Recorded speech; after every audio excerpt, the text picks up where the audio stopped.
శరీరం మారిందంతే, కానీ చేస్తున్న పని మాత్రం ఇంతే.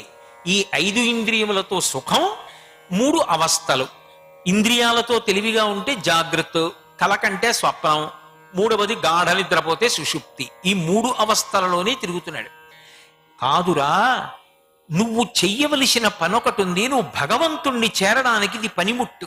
ఇది లేకపోతే విష్ణు సహస్రం ఎలా చదువుతావు? ఇది లేకపోతే లలితా సహస్రం ఎలా చదువుతావు? ఇది లేకపోతే చంగాలమ్మ దగ్గరికి వెళ్ళి ఇలా ఎలా జోడిస్తావు చేతులు?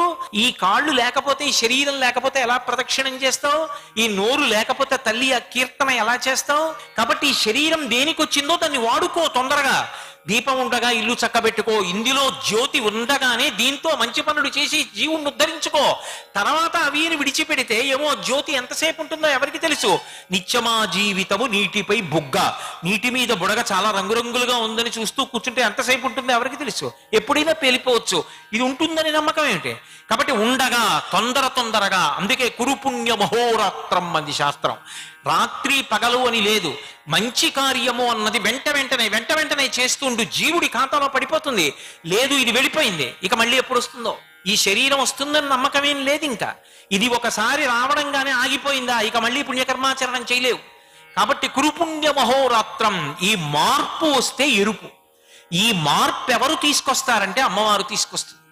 అందుకే ఎప్పుడు ఆశలతోటి భోగాలు అనుభవించాలనేటటువంటి ఇంద్రియముల యొక్క లాలసతోటి ఉండేటటువంటి వ్యక్తిలో మార్పు తెచ్చి క్రమక్రమంగా మెట్లు ఎక్కిస్తుంది. ఎక్కించి ధన్యచింత వైపుకి తీసుకెడుతుంది. శాస్త్రం, పురాణం, భగవంతుడు, గురువు, క్షేత్రం, తీర్థం, ఆలోచన, ధ్యానం, యోగం, మంచి విషయం, ఇటువంటి వాటి మీదకి తిప్పుతుంది మనసుని. మెల్లిమెల్లిగా అది చిట్ట చివర శుక్ల చింత వైపు వరకు తీసుకెళ్ళిపోతుంది. తీసుకెళ్లి ఆఖరణ యోగమునందు శరీరం విడిచిపెట్టి శివశక్తి ఐక్య రూపిణి పరమశివుడితో కలిపేస్తుంది. ఇక మళ్ళీ తిరిగి రాడు. అందుకని ఆ చల్లి ఎవరు? పరమకారుణ్యమూర్తి. ఆవిడ్ని ఏమని పిలవాలి అంటే, మీరు ఒక పేరు పెట్టాలని ఏం లేదు ఆవిడికి. ఆవిడ పేరు ఒకటే, అమ్మా.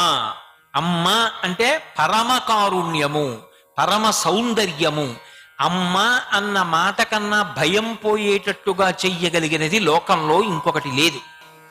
అది అమ్మా అని మీకు తెలిసా తెలియదా అన్న విషయాన్ని పక్కన పెట్టేయండి. ఉత్తర క్షణంలో కలిగినటువంటి భయాన్ని పోగొట్టేది లోకంలో ఎవరు అంటే అమ్మ ఒక్కతే. అమ్మ కడుపులోనే పడుకుని ఉంటాం. అమ్మ కడుపులోంచి బయటికి వస్తాం. కటిక చీకటిగా ఉంటుంది కడుపులో.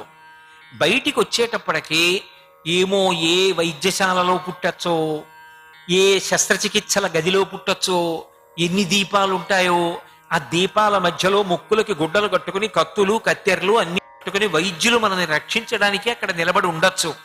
బయటికి వచ్చినటువంటి శిశువుని వాళ్ళు ఇలా చేత్తో ఎత్తుకునేటప్పటికీ ఇప్పటి వరకు చూడని అంతంత ఆకారాలు, అన్ని దీపాలు, ఇవన్నీ చూసేటప్పటికీ వాడికి ప్రాణమే పోయినట్లు అవుతుంది. నే చెప్పట్లేదు. ఒక మహానుభావుడు మాతృదేవో భవ అని ఒక డాక్టర్ గారు పుస్తకం రాశాడు. అందులో ఆయనే చెప్పిన విషయం నేను మీతో మనవి చేస్తున్నాను. ప్రాణం పోయినంత పని అవుతుంది. అప్పుడు రక్షణ ఇవ్వగలిగినది ఒక్కటే. తెలిసో తెలియకో పట్టుకెళ్ళి ఇలా అమ్మ పక్కన పడుకోబెట్టారు. ఏ అమ్మ కడుపులోంచి బయటికి వచ్చానో ఆ అమ్మ స్పర్శ తగిలింది, అంతే.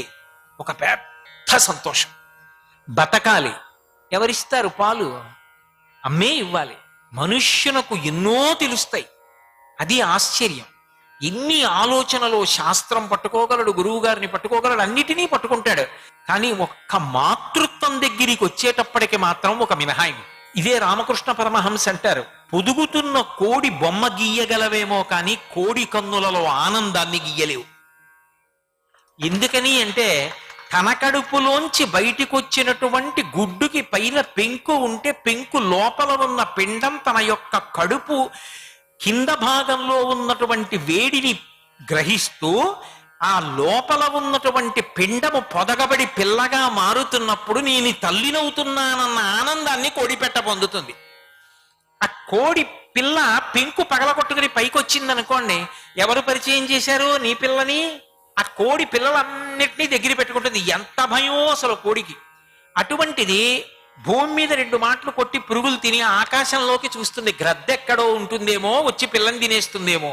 ఇంతోటి కోడి రెక్కలకి ఏం బలం ఉంటుందండి? అయినా కూడా ఏదైనా గ్రద్ద ఎగురుతూ కనపడింది అనుకోండి, మీరు ఎప్పుడైనా విన్నారో లేదో, ఎంత భయం తోరుస్తుందో. అటు ఇటు తిరుగుతున్న పిల్లలన్నీ దగ్గరికి వచ్చేస్తాయి. 2 రెక్కలు ఎత్తుతుంది, పిల్లలన్నిటినీ అందులో పెట్టేసుకుని రెక్కలు మూసేస్తాయి. ఈ పిల్లలన్నీ అందులో దూరి పడుకుంటాయి. మళ్ళీ గ్రద్ద దూరంగా వెళ్ళాక రెక్కలు ఎత్తుతుంది. నిజంగా గ్రద్ద ఒక్క దెబ్బ కొట్టింది అనుకోండి, కోడి 3 అడుగులు అవతల పడుతుంది. కానీ రెక్కలు కింద పెట్టుకుని కోడి పెట్టలా పెంచిందండి ఆవిడ పిల్లలంటే. ఈ రక్షణ అన్నది ఉందే, అక్కడ కనపడుతుంది అమ్మవారు. సర్వం శ్రీ ఉమామహేశ్వర పరబ్రహ్మార్పణమస్తు. స్వస్తి.